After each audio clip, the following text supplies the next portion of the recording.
எங்கள் அம்மா வீட்டுக்கு வந்ததுக்கப்புறம் பசங்கள்லாம் சேர்ந்து ஜாலியாக விளையாட ஆரம்பிச்சிட்டாங்க. டான்ஸ் ஆடிக்கிட்டு அவங்களோட வேலையை அவங்க பார்க்க ஆரம்பிச்சிட்டாங்க.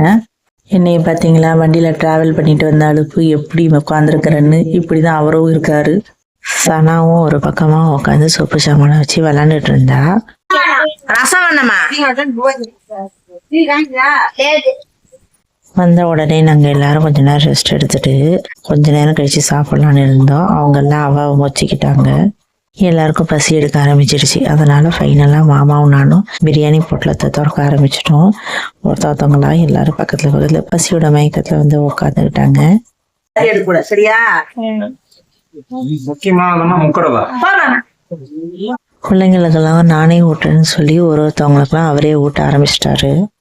அவங்க ஒருத்தவங்களுக்கெல்லாம் ஊட்டிட்டு நாங்களும் மாற்றி மாற்றி சாப்பிட்டுக்கிட்டோம். சும்மா சொல்லக்கூடாது, மூர்த்தி கப்பை பிரியாணி ரொம்ப சூப்பராக இருந்தது. ரொம்ப மாதம் கழிச்சு இருந்து சாப்பிட்றதால அந்த டேஸ்ட் அப்படியே இருக்கு, மாறவே மாட்டேங்குது. சூப்பராக இருந்தது. பிள்ளைங்க இங்கே வந்தாலே மண்ணை வச்சுக்கிட்டு தான் அதிகமாக விளையாடுங்க. அதில் சனா ரொம்ப இன்ட்ரெஸ்டாக இருந்தா. அவள் ரொம்ப ஜாலியாக விளையாண்டுட்டு இருந்தா. எங்கள் அம்மா வந்து சாமி ரூமை கொஞ்சம் கொஞ்சமாக டெக்கரேஷன் பண்ண ஆரம்பித்தாங்க. நான் வீடியோ எடுத்து போஸ்ட் பண்ணுறதுக்கே லேட் ஆகும். இது நேற்று எடுத்த வீடியோ, பொங்கல் வீடியோவை நான் எடிட் பண்ணி கொஞ்சம் லேட்டராக தான் போடுவேன். பாய்.